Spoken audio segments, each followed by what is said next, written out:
สบายดีคือเก่าน้องคือเก่า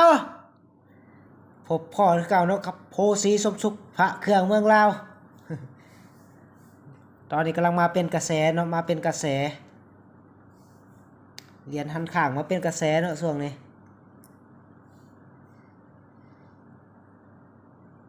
ก่อนอื่นเนาะเข้ามาฝากกดไลค์กดแชร์กดติดตามไว้คือเก่าไอ้น้องโคตรโพเนาะตอนนี้เรียนทักษะสร้างได้2-3 ปีเนาะได้ข่าวมีของก๊อปของเก๋ออกมาไอ้น้องเอ้ยโอ้โหมันแม่นบ่เนาะบ่นข่าวลือข่าวมั่วบ่เนาะ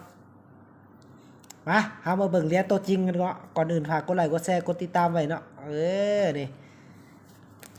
เฮามาเป็นตัวอย่างให้เบิ่งเนาะ3-4เหรียญนี่เม็ดประคำงอของพระอาจารย์สาคำแดงเนาะในวงการเห็นแต่2 เม็ดเท่านั้นเนาะไอ้น้องนี่หักในศรัทธาคือเก่าก็นี่พุทธคุณจะเบิ่งปลายผู้เนาะเป็นสีขาวไอ้น้องหายากมาเบิ่งในก่อนสิเว้าเรื่องเรียนอาจารย์สาคำแดงเอ้ยเรียนปู่ซาสุดเนาะมาโซผู้ก่อนนี่ผู้ปลายผู้มันเป็นสีขาวเลยนะไอ้น้องนี่เม็ดมวลสารขึ้นนี่เลยนี่ขึ้นตรงปลายผู้เพิ่นเนาะสวยงามตามท้องเรื่องเพิ่นบอกนี่72หายากเนาะปลายผู้สีขาวไปหน่อยน้องเนาะเดี๋ยวให้เบิ่งนี่เนาะก่อนอื่นฝากกดไลค์กดแชร์กดติดตามไว้คือเก่า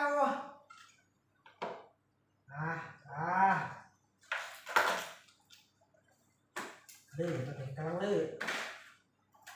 บนช้อนได้ลื้ออย่างเดียวไอ้น้อง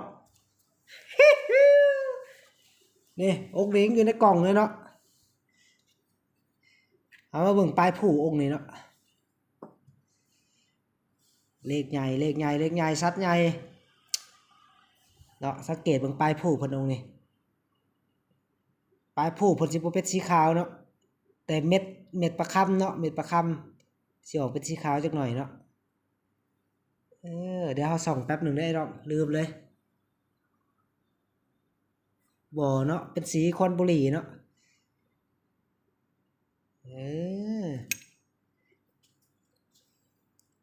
นี่องค์นี้ปลายผู้สีขาวเลยนี่เห็นชัดเจนเลยเนาะองค์นี้บ่เนาะหายากเนาะที่ขึ้นมาจังซี่เนาะเป็นไฮไลท์เลยเนาะ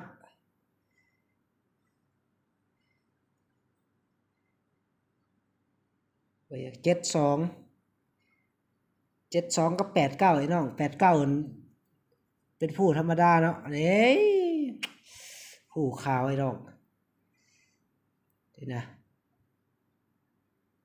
เห็นว่าเป็นไฮไลท์เลยนี่โอ้ยนี่คมกลิบเห็นบ่เนาะจากเม็ดประคำเพิ่นลงมาเนาะเม็ดมวลสารที่มาอยู่ตรงปลายผู้พอดีเนาะ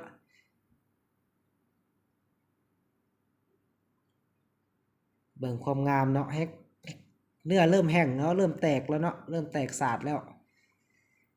โอ้ยเบิ่งดวงตาเพิ่นนี่เส้นผมเป็นเส้นเลยน้องโอ้โห72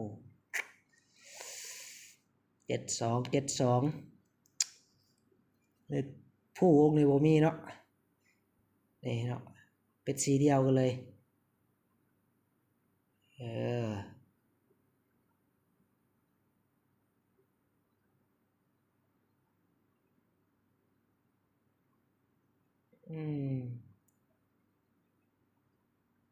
เขาก็มาสังเกตเนาะมาสังเกตเบิ่งมาเข้าประเด็นเหรียญกำลังเป็นประเด็นเนาะรุ่นหันข้างเนาะ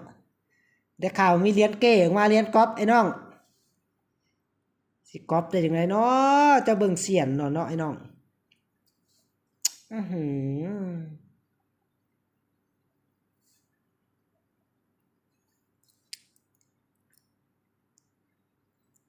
เขาญาติเพิ่นไปเห็นรุ่นเนาะรุ่นเนื้อเนาะเป็นรายการหลักเนาะในรุ่นแส่น้ำมนต์เนาะรุ่นแส่น้ำมนต์เดี๋ยวเล่นกันเริ่มแพงแล้วเริ่มหายากเนาะบุ้ยไฟก็ออกเลยเนาะ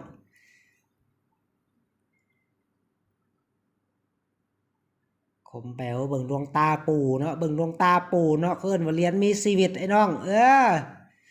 นี่เบิ่งเสียนตามพื้นเรียนเนาะยากเนาะสิมีของก๊อปออกมาได้เนาะ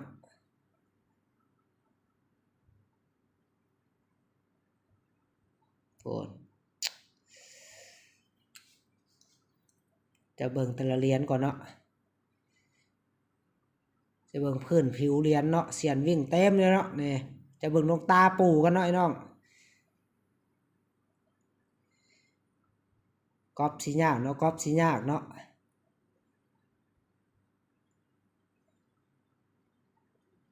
จะเบิ่งยากนิดนึงเนาะเพราะว่าเขาเหลี่ยมเก็บผิวไว้เนาะเป็นประเด็นเนาะจะเบิ่งดวงตาปู่เนาะคมกริบเรียนมีชีวิตเลยน้องโอเคเนาะ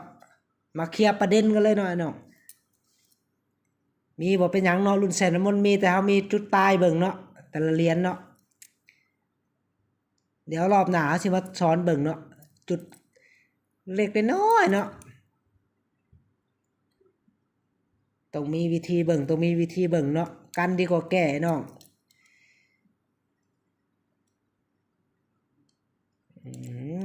โอเคเนาะคลิปนี้ขอกล่าวคำว่าสบายดีสวัสดี FC ฝั่งไทยและ FC ทั่วโลกเด้อพอกันใหม่เนาะในคลิปหน้าเนาะมาเคลียร์ประเด็นเรื่องเหรียญก๊อปปรีของปู่ซาสุดโชคที่การเพิ่นว่า โอเคเนาะบ๊ายบาย